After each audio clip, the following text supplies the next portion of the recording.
Hello, I'm Paulo Rocco, and you're listening to RePrint, brought to you by the Temple News, your in-depth look into the stories you need to know about. In January, an executive order moved to end federal backing for programs that were connected with diversity, equity, and inclusion. So I speak to Jadon George, who tells me about how students who wanted to go into government now feel. Then I speak to news editor Evelyn Blower about how Temple is reviewing their own DEI policies after a letter sent by the Department of Education. You wrote a article about kind of how DEI has been affected by the Trump administration and DOGE. You want to give me a quick summary about what that was about? Because there's a lot of aspects to this. Right. It's about DEI, but it's also, strangely enough, not about DEI. Right. What I tried to write about before I realized that this was a newspaper and you kind of have to, there are space limitations to the extent to which you can talk about things. Mm-hmm. The goal was to write about the ways in which the early actions of the Trump administration had impacted students' career choices.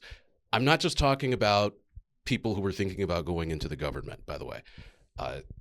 Although there are tons of people, and we interview one in the piece, Sean Aliong, who made the decision beforehand and were actually in government. Yeah. High levels of government. Aliong was effectively an advisor of sorts to President Joe Biden. Right. And then after the election, decided to take a different path. There are people in government who had that situation. I had correspondence with people, Temple alums who were in government and are there no longer, and so on. Which reminds me, anyway. But there are also people who want to work with nonprofits, who want to work in religious orders that do charitable works in the United States and also in far-flung corners of the earth. George W. Bush was a huge fan of these organizations. Yep. In 1999, he called them the armies of compassion. As we know now, Bush was also a big fan of the other kinds of armies and deploying those around the world. But he believed that the United States could marshal its resources to uplift people, often through Baptist, Catholic, Lutheran, even Jewish and Muslim charities. As you can tell, I don't love using the word charities because uplift and helping one another is a thing that we do together, and that's something else that also happened in the piece. Point is, in January, Donald Trump takes office as president of the United States.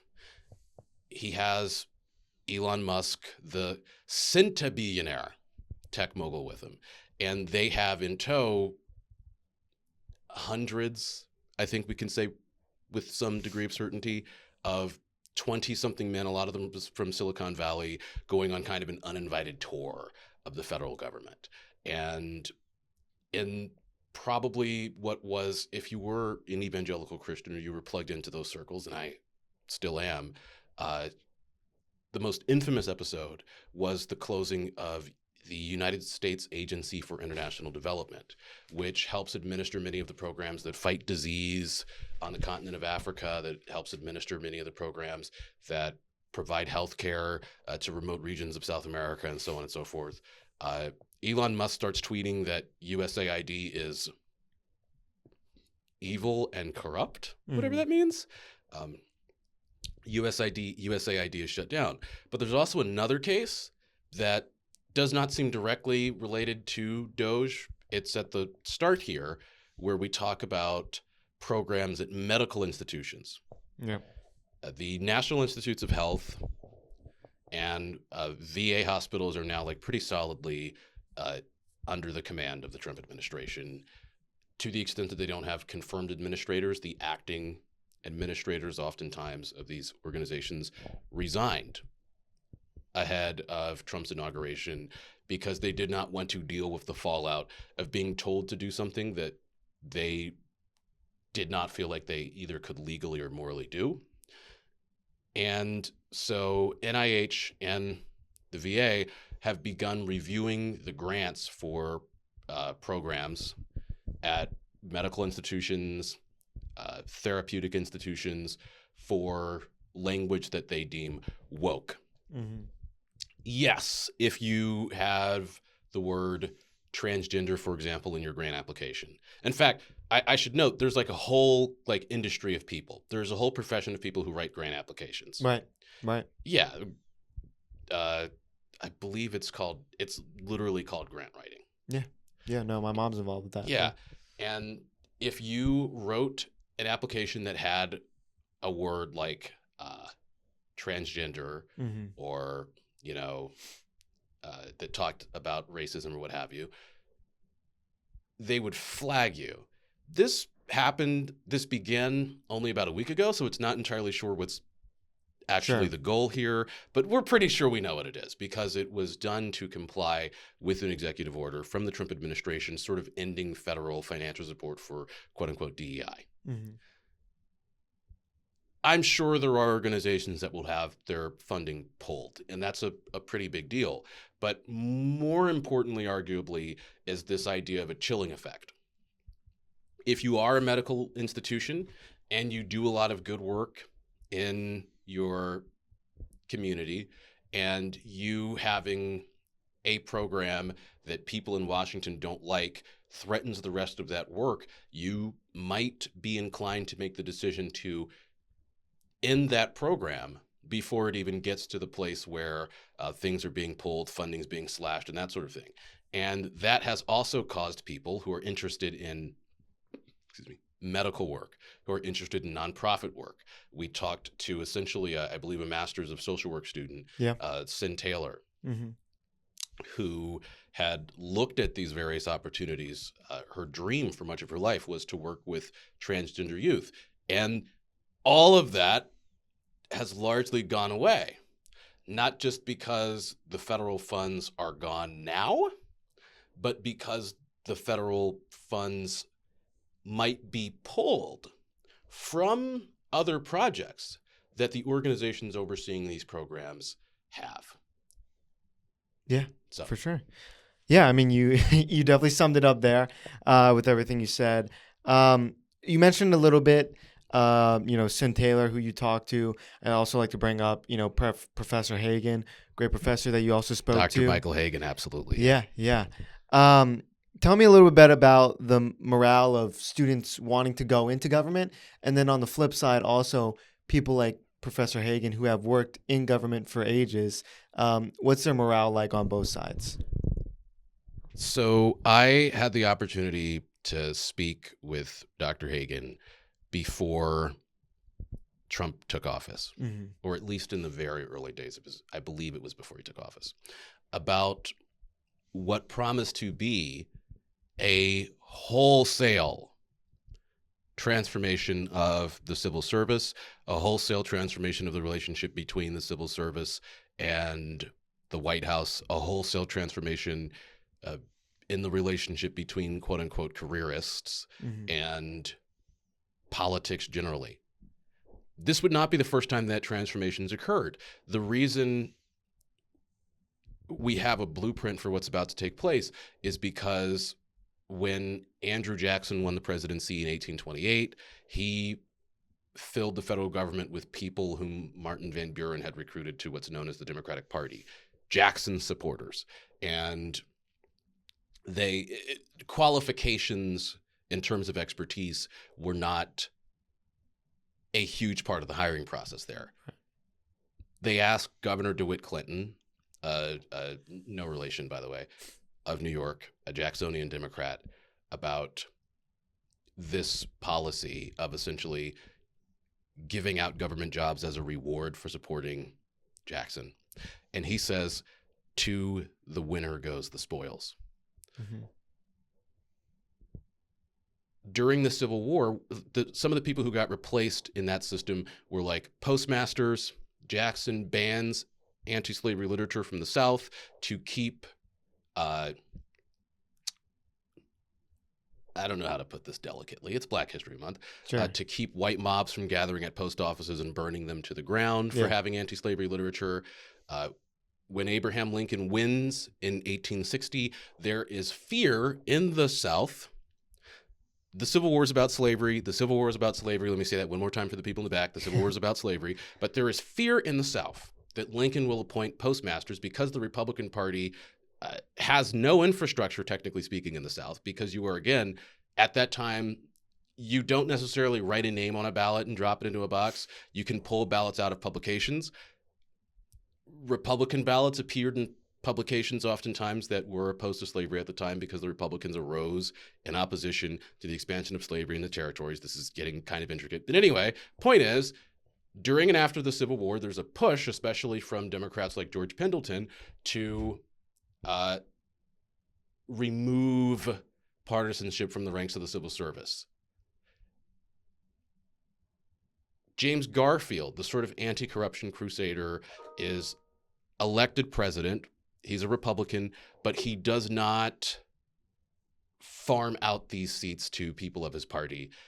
One of those guys who does not get a job shoots and kills James Garfield, and then Pendleton's Act passes Congress, and you begin to have in the decades and centuries since, you've had ever-growing numbers of people protected under civil service protections.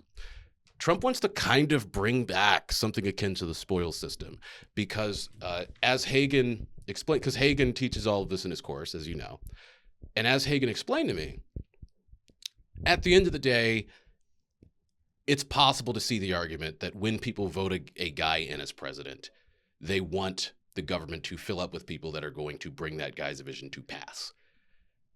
I talked with Dr. Hagen again last week, and the scale at which people were being forced out of government, the reaches of the Doge program and things like that, he had actually left him sort of speechless. Mm-hmm.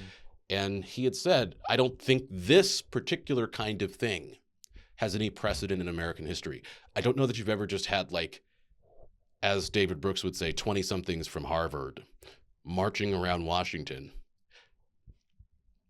with very little expertise, gaining access to sensitive payment systems, deciding which agencies get to exist and which agencies have to be shuttered, and sort of pressuring, if not altogether, forcing people out of government positions that used to be insulated from politics. This is new for Dr. Hagen. This is new for his students. And he's not sure what to tell them. He's not sure how to explain this in the class. Right. He's not sure what to tell them about their career prospects. And that kind of makes sense. Sure. And yeah, you mentioned a bit in the article how the Trump administration has already lost battles over this in lower courts. I mean, how do you think we'll see this play out if it escalates to higher courts or even more suits in lower courts? The courts can be unpredictable. The Right. Supreme Court is getting less unpredictable in a way that I don't know that people find comforting. Sure. The lower court battles that Trump has lost so far, one that was particularly glaring had to do with a memo that was sent to agencies on January 27th, basically a week into his presidency. And what that memo said was essentially that all federal grants, all federal loans, essentially the dispersion of federal money to organizations needed to stop while the Trump administration reviewed whether the organizations getting this money were copacetic, were in line with the kinds of things the Trump administration wants to spend money on. Sure. There were a couple problems with this. In terms of implementation, agencies had not been told to anticipate this memo. There was very little warning that it was going to go forth, and there was very little specification. And so you had like spokespeople and press reps saying Medicare and Medicaid student loans are not going to be affected by this. But also you had cases, for example, in Baltimore, where the money that was supposed to flow into Medicare and Medicaid got gummed up, where they weren't getting money. You had some lower court judges say, well, this is unconstitutional, which if you read the text of the Constitution, it is Congress that has the power of the purse. Right. It is Congress that has the power to allocate spending. Strangely enough, this is and perhaps ought to be a long-running political dispute dating back not to the United States, but to the United Kingdom. In the 13th century, before the Magna Carta, so in the late 12th and early 13th centuries, when Parliament was at loggerheads with the king, the only power they really had was the power of the purse. And they would use the power of the purse to tell the king that we're not going to fund your military expeditions. And it was, in many ways, that power and the ability to deploy that power that allowed the kinds of political pressure that enabled the creation of the Magna Carta, which is like this initial declaration of human rights in the Anglophone world. Congress is not doing that. Mm-hmm. Congress right now is firmly controlled by members of the Republican Party. Not firmly, now I think about it. Mike Johnson is in control of a very narrow House majority. John Thune is in control of a less narrow Senate majority. That's still like, I believe, 3 seats. Okay. But most Republicans are kind of going along with the flow. Right. The resistance to Trump in the Republican Party and in large swaths of the Democratic Party, and I'm thinking about a very specific junior senator from Pennsylvania as I say this, but has been largely defeated. Right. In large part because Trump himself is sort of popular in a way that would surprise observers of politics who were just coming in from a time machine 9 years ago, and I think frankly surprises people now. Now I speak to news editor Evelyn Blower about how Temple is reviewing their DEI policies after a letter from the Department of Education. You wrote an article about, a memo that the Department of Education put out, and in turn, a lot of universities are kind of looking at their DEI policies and amending them. So tell me a quick summary about what's going on here. So it started mostly anything to do with universities and colleges and post-secondary education. Started on Friday, so Valentine's Day. Mm-hmm. The Department of Education, their Office of Civil Rights, who, if you remember, conducted an investigation into Temple back in the day about anti-Semitism and everything like that. That was just completed, I believe, in the spring semester. So the Office of Civil Rights sent a memo, a few pages long, 4 pages long, detailing that any discrimination on the basis of race, has been disbarred since the Supreme Court case in 2023, which was against Harvard for discriminating, using, I think, what's the term? It's when they did admissions. I was going to say it had to do with the admissions process. Yes, with everything like that, and using race as a factor in admissions practices and everything. So this is just kind of confirming to say you have 14 days all the way from kindergarten schools all the way up to post-secondary education. You have 14 days to review and adhere to these policies and everything like that. So Friday, obviously Valentine's Day, Eagles Parade. Philly was a little busy. So then Monday, President John Fry released a statement saying, we will review our policies. Our mission will not change. Okay. So the mission he kind of talked about was, I would say, to offer students and faculty, I think he used experiential research and educational opportunities in that.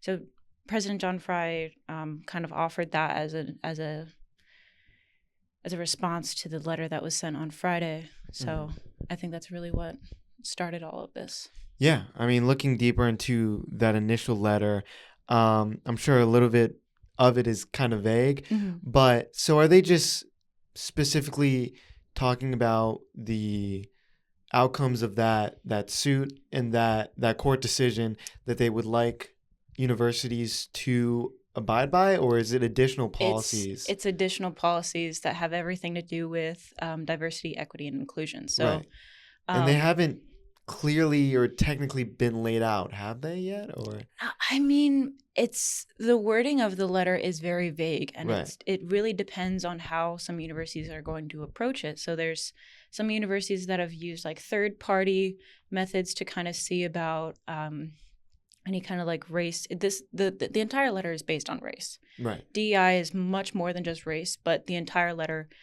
the entire memo from the Department of Education is based on race.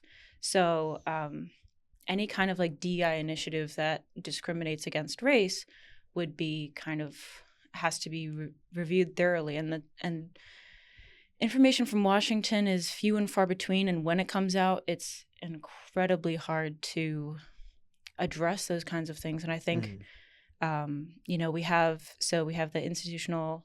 the Ideal Center, if I remember correctly. And I don't think John Fry has not addressed any initiatives to get rid of it or change it in any way. Obviously, that would be something that we would be keeping updated on as the Temple News. But they have resources that don't just cover race and everything like that. It's about inclusion. It's about all that kind of stuff. So it's a little harrowing to see that like an entire group of resources, an entire center like that has to get thoroughly reviewed and everything. This comes after dozens of executive orders to stop work on diversity and inclusion and everything, which is right. Yeah. I mean, looking at what other universities have done, UPenn has completely wiped their DEI stuff from their website. Tell me a little bit about more what else universities have done. Again, we're still in the early days of this, and what this could mean for Temple in the future. I think UPenn is the best example. It's another school in the area, and also it's one of Trump's alma mater. So they might have more skin in the game. They might be the first to get reviewed. So UPenn, they used to have so many resources, drop-down menus, everything. You click on diversity.penn.edu, it's gone. Everything is gone. It's a stock photo that says they're reviewing it based on recent executive orders and our values, which is very interesting. I think mostly I can speak on UPenn just because I feel like that's what I focused on in the article. I think Temple will have to work around those kinds of things, follow other universities' guidance and everything like that. Do you have anything else you'd like to say on this? I think so. Ideal before any of this came out, Ideal planned on hosting a town hall on like DEI initiatives and what's next. I think that's coming up by the end of the week. Okay. That was planned before this executive order came out or before this memo came out. I don't think Ideal wants to go anywhere. I think they're going to continue to do the work, the research, the incredible amount of care and love that they give to students already. I don't think they want to change that. So I think, it'd be important to go and support Ideal, go and support these kinds of things. These are resources available to students, no matter, who you are, no matter what you are. Thank you to Evelyn and Jadon for joining me on this episode, and make sure to check out all their work on the Temple News website. I'm Paulo Rocco, podcast editor for the Temple News, and this is RePrint.